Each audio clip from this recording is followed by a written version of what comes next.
So you want to know how the engine works, not just how to drive a car, but how to build the system from scratch. Good, let's pop the hood. Your mind already knows this. It's been doing it since you were a kid, trying to get a cookie before dinner. Remember that? You didn't just scream cookie. Or maybe you did once, and it didn't work. So you got clever. You became a tiny, innocent Jedi. You looked at your mom, and you said, "Mommy, you look pretty today." And you baked the best cookies. That, my friend, is an unconscious installation. You weren't just asking for a cookie. You were installing the idea of being a great baker who's appreciated. And the natural consequence of the idea is a cookie. You bypassed the no and went straight to the yes. That's the secret. It's not mind control. It's mind collaboration. Think of a person's conscious mind as a stubborn, busy receptionist. It's got a no soliciting sign on the door. It filters calls. It throws away junk mail. Your logical arguments are junk mail. The unconscious mind, though, that's the CEO. The one with all the power, all the resources, all the real decision-making ability. The receptionist guards the CEO. So how do you get your message there? You don't argue with the receptionist. You become a courier delivering a package that the CEO has to sign for. You use a story, a metaphor, a parable. It's a Trojan horse. Let's say someone's stuck. They're telling themselves, "I can't start this business, it's too risky." Their receptionist is on high alert for any "you can do it" pep talk. So you don't send a pep talk, you send a story. You know, it reminds me of something I saw once. A giant ancient redwood tree. You know how it starts, as a tiny fucking seed, a little speck. It doesn't sit there and think, "Shit, I have to be 300 feet tall and survive 1,000 winters." It just does one thing. It sends out a root. One tiny, fragile root into the dark, unknown soil. It doesn't know if it's going to hit rock or water. It just commits. And that first root, that's the bravest thing it will ever do. Because that root finds a nutrient, just one. And it tells the seed, "Hey, there's something out there." And then another root goes out, and another, and soon. That network underground is so strong, so vast. Storms can come. They can shake the branches. But they can't tear that motherfucker out of the ground. Starting a business, it isn't about building the whole tree at once. It's about being brave enough to send out the first root. Did I talk about business? No, I talked about a tree. But their CEO, they're unconscious. It just got the blueprint for courageous, incremental growth.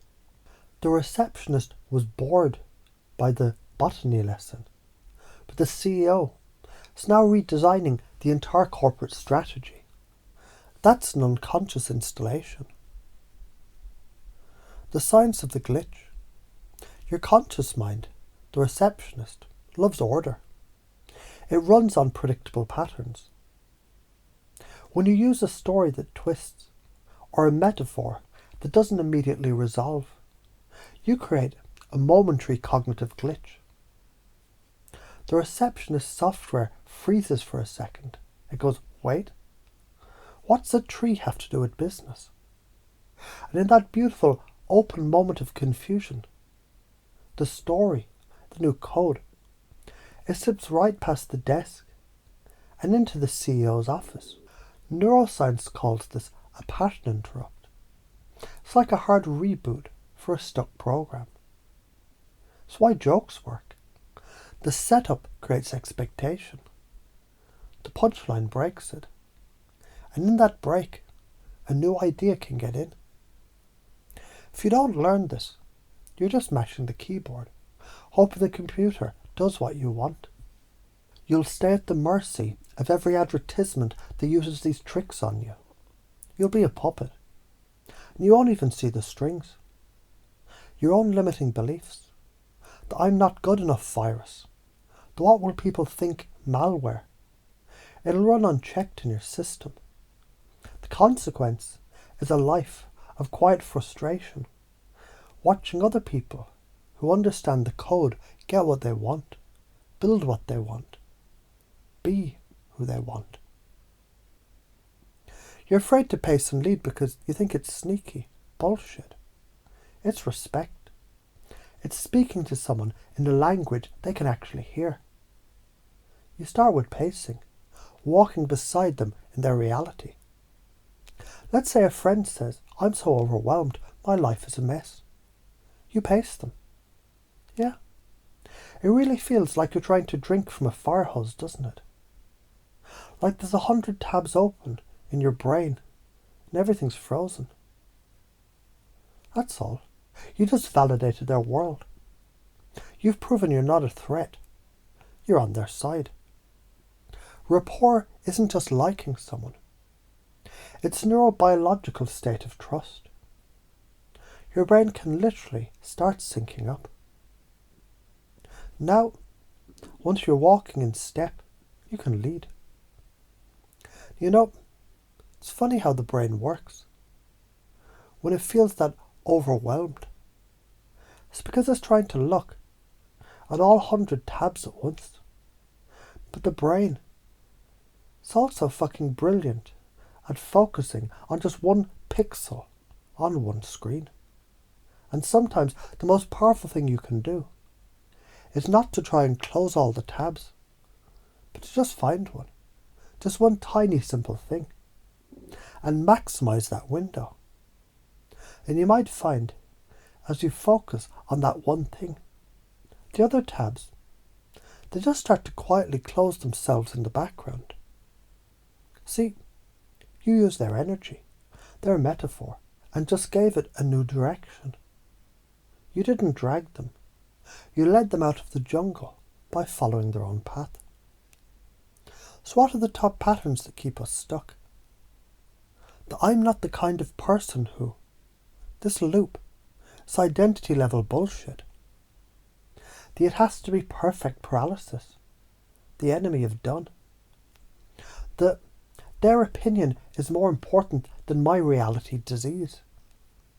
You interrupt them not with force, but with a better story. You reframe failure from a verdict to data. You reframe vulnerability from weakness to the ultimate fucking strength. The courage to send out the first route. When you integrate this, your life changes because you stop seeing people as obstacles and start seeing them as collaborators. You see the world not as a fixed, hard thing, but as a fluid, interactive simulation that you have admin privileges for. You become a cause, not an effect. This is the divine masculine in action, not control, but order. Not force, but structure. It's the law of cause and effect. And you learn to become a masterful cause. So let this settle in. Not as a list of techniques, but as a new layer of your being. Let your unconscious mind recognize this pattern in the way you calm a crying child with a story, in the way you inspire a friend with a metaphor, in the way you already naturally guide yourself through a hard day by telling yourself a better story about what happened. You've always been the coder. You were just reading someone else's script. Now you're writing your own.